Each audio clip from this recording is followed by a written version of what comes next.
Hello दोस्तों, कैसे आप सभी का पीटी एग्जाम मास्टर के इस चैनल पर स्वागत है। दोस्तों, ये हमारा जो है एईडीओ के लिए हिस्ट्री बेस्ड पूरा एमसीक्यू क्वेश्चन है, जिसमें सिर्फ और सिर्फ हिस्ट्री का क्वेश्चन मेंशन है। तो चलिए स्टार्ट करते हैं। पहला क्वेश्चन देख सकते हैं, कह रहा है निम्न में से किस सिख गुरु ने गुरुमुखी लिपि की शुरुआत की? तो किन्होंने किया है? तो इसका सही आंसर हो जाएगा दोस्तों गुरु अंगद देव ने। किसने? गुरु अंगद देव ने जो है वो गुरुमुखी लिपि की शुरुआत की है। इन्होंने पंजाबी भाषा को लिखने के लिए जो है इस लिपि का विकास किया था। ठीक है, चलिए अगला क्वेश्चन की तरफ बढ़ते हैं। कह रहा है आपको शुंग वंश के बाद किस वंश ने शासन किया? हाँ दोस्तों, किस वंश ने शासन किया है? तो इसका सही आंसर होगा आपको कण्व वंश। कौन सा? शुंग वंश के बाद जो है वो कण्व वंश ने शासन किया है। ठीक है, चलिए अगला क्वेश्चन की तरफ बढ़ते हैं। अगला क्वेश्चन देख सकते हैं, कह रहा है आपको अवध के ब्रिटिश साम्राज्य में मिलन के समय अवध के नवाब कौन थे? ब्रिटिश साम्राज्य जब इसको आपने में मिलाया तो उस समय जो है तो इसका नवाब कौन था? तो सही आंसर इसका क्या हो जाएगा? वाजिद अली शाह। कौन थे? वाजिद अली शाह। जब इसको मिला जा रहा था तब इसका नवाब थे। ठीक है, चलिए अगला क्वेश्चन देखते सकते हैं। कह रहा है आपको चोल काल में ब्राह्मणों को दी जाने वाली भूमि को कहा जाता था। तो क्या कहा जाता था? तो इसका सही आंसर हो जाएगा आपको ब्रह्मदेव। क्या कहा जाता था? ब्रह्मदेव जो है चोल काल में दी जाने वाली भूमि को कहा जाता था। ठीक है, चलिए अगला क्वेश्चन की तरफ बढ़ते हैं। अगला क्वेश्चन देख सकते हैं, संगम साहित्य में मूवेंदार में कौन तीन राज्य का वर्णन है? तो किस तीन राज्य का वर्णन है दोस्तों? तो इसमें चोल, चेर और पांडे। किसका? चोल, चेर और पांडे, ये तीनों राज्य का जो है मूवेंदार नामक जो है साहित्य है इसमें वर्णन किया गया है। ठीक है, चलिए अगला क्वेश्चन की तरफ बढ़ते हैं। अगला क्वेश्चन देख सकते हैं, कह रहा है आपको महात्मा गांधी किस वर्ष दक्षिण अफ्रीका से भारत लौटे थे? महात्मा गांधी किस वर्ष भारत लौटे थे? तो ये लौटे थे आपको 1915 ईस्वी में। कब? 1915 ईस्वी में वो भारत लौटे थे, मुंबई में। ठीक है, अपोलो बंदरगाह पर उतरे थे। ठीक है, चलिए अगला क्वेश्चन की तरफ बढ़ते हैं। ये मिलान करने के लिए दिया गया है, सूची 1 को सूची 2 के साथ मिलान करना है, सही उत्तर को चुनना है। तो इसका यदि आंसर हम लोग देखें, चलिए टाइम लगेगा तो इसीलिए आंसर ही डायरेक्ट बता देते हैं। तो इसका आंसर हो जाएगा क्या? बी। लोथल की बात करें तो लोथल कहाँ पे है? तो ये आपको हो जाएगा गुजरात में। रोपड़ की बात करें तो ये है आपको पंजाब में। राखी गड्डी हो गया आपको हरियाणा में। अकालीबंगा हो गया आपको राजस्थान में। ठीक है, तो इसका आंसर इसी तरह से हो जाएगा बी आपको। ठीक है, चलिए अगला क्वेश्चन की तरफ बढ़ते हैं। अगला क्वेश्चन कह रहा है आपको, देख सकते हैं, सबसे बड़ा अशोक चक्र कहाँ स्थापित किया गया? तो कहाँ पे स्थापित किया गया है सबसे बड़ा अशोक चक्र? तो ये किया गया है टोपड़ा कला में। कहाँ पे? टोपड़ा कला कहाँ पे है? तो ये आपको हरियाणा के यमुनानगर जिले में स्थित है। ठीक है, चलिए अगला क्वेश्चन की तरफ देख सकते हैं। कह रहा है आपको डायमेकस किसके समकालीन थे? डायमेकस जो है वो किसके समकालीन थे? तो इसका सही आंसर हो जाएगा बिंदुसार। किसके? डायमेकस जो है वो बिंदुसार के जो है वो समकालीन थे। ठीक है, चलिए अगला क्वेश्चन की तरफ बढ़ते हैं। देख सकते हैं, कह रहा है आपको निम्नलिखित में से कौन सी पार्टी या संगठन डॉक्टर अंबेडकर द्वारा स्थापित नहीं किया गया था? कह रहा है डॉक्टर अंबेडकर द्वारा स्थापित नहीं किया गया था। तो कौन सा है? दलित मुक्ति मोर्चा। दलित मुक्ति मोर्चा जो है वो इन्होंने स्थापित नहीं किया था। ठीक है, चलिए इनका स्थापना जो है काशीराम ने किया था। किन्होंने? काशीराम ने दलित मुक्ति मोर्चा का स्थापना किया था। अगला क्वेश्चन की तरफ देख सकते हैं, कह रहा है आपको विश्व के इतिहास में पहली परमाणु आपदा कब हुई थी?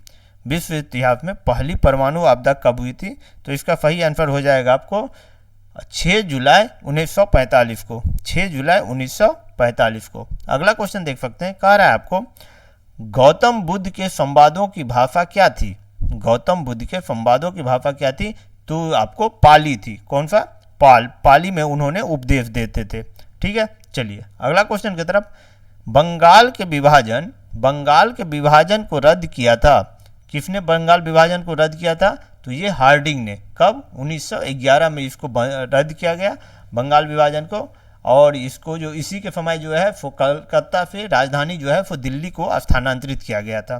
ठीक है, चलिए तो 1912 में जो है वो दिल्ली राजधानी बना था। अगला क्वेश्चन की तरफ देख सकते हैं, कह रहा है आपको फ्रंटियर गांधी किसे कहा जाता था? फ्रंटियर गांधी किसे कहा जाता था? तो ये इसका सही आंसर हो जाएगा खान अब्दुल गफ्फार खान को।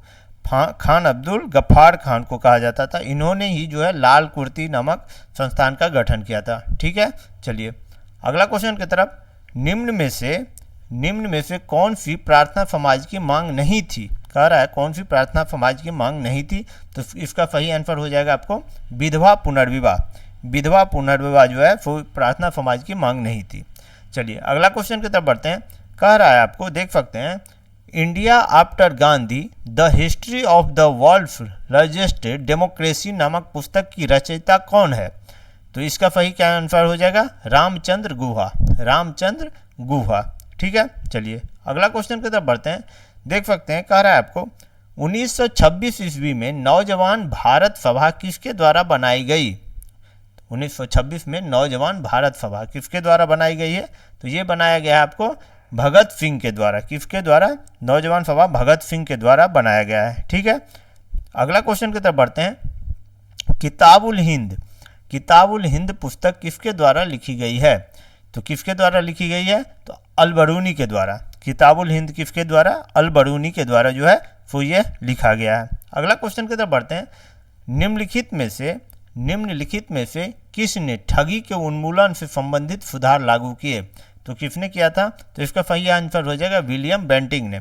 किसने किया था? विलियम बेंटिंग ने जो है वो ठगी प्रथा के प्रति जो है वो सुधार कानून को लागू किया था। ठीक है, चलिए अगला क्वेश्चन की तरफ बढ़ते हैं।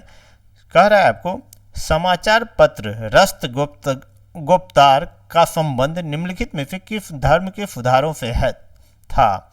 तो किस धर्म से? तो ये पारसी धर्म से। किस धर्म से था? पारसी धर्म से। अगला क्वेश्चन की तरफ बढ़ते हैं। निम्नलिखित में से कौन 29 अगस्त 1947 में गठित प्रारूप समिति के सदस्य नहीं थे? कौन नहीं थे वो पूछ रहा है दोस्तों। तो राजेंद्र प्रसाद जो थे वो प्रारूप समिति के सदस्य नहीं थे। ठीक है, चलिए अगला क्वेश्चन की तरफ बढ़ते हैं। कह रहा है भारतीय राष्ट्रीय कांग्रेस के प्रथम अधिवेशन की अध्यक्षता किसने की? भारतीय राष्ट्रीय कांग्रेस के प्रथम अधिवेशन की अध्यक्षता किसने की, ये पूछ रहा है। तो कौन थे? WC बनर्जी। किसने? WC बनर्जी ने। इसका कहाँ पे स्थापना हुआ था? तो ये पटना में मुंबई में जो है 1885 ईस्वी में किया गया था। और किसके सहयोग से? A.O. ह्यूम की सहयोग से। ठीक है, प्रथम बार में था। तो इसमें कितने लोग भाग लिए थे? तो इसमें टोटल जो है तो 72 लोगों ने जो है वो भाग लिया था। चलिए अगला क्वेश्चन की तरफ बढ़ते हैं। देख सकते हैं, कह रहा है आपको 5 मार्च 1931 को कौन सी महत्वपूर्ण घटना घटी? तो कौन सा घटना घटा था 5 मार्च 1931 को?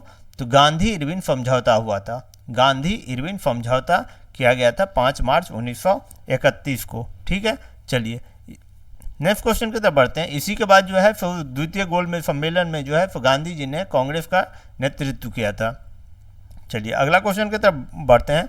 देख सकते हैं बी आर अम्बेडकर ने डिप्रेस्ड क्लास एसोसिएशन की स्थापना कब किया था?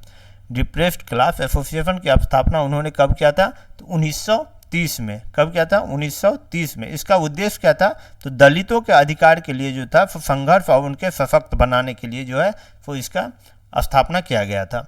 अगला क्वेश्चन की तरफ देख सकते हैं। ये मिलान कर लिए कह रहा है आपको निम्नलिखित में से कौन सा सुमेलित है? तो चलिए इसका आंसर हम लोग देखते हैं। इसका आंसर हो जाएगा डी।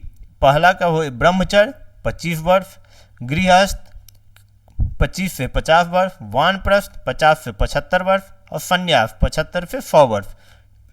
ठीक है दोस्तों, चलिए अगला क्वेश्चन की तरफ बढ़ते हैं। कह रहा है आपको राजस्व में रैयतवाड़ी प्रयोग का प्रारंभ किसके द्वारा किया गया? राजस्व में रैयतवाड़ी प्रयोग का प्रारंभ किसके द्वारा किया गया है? तो इसका सही आंसर हो जाएगा अलेक्जेंडर रीड के द्वारा। कब? किसके द्वारा? अलेक्जेंडर रीड के द्वारा। कब किया गया था? तो 1820 ईस्वी में किया गया था। ठीक है, चलिए अगला क्वेश्चन की तरफ बढ़ते हैं।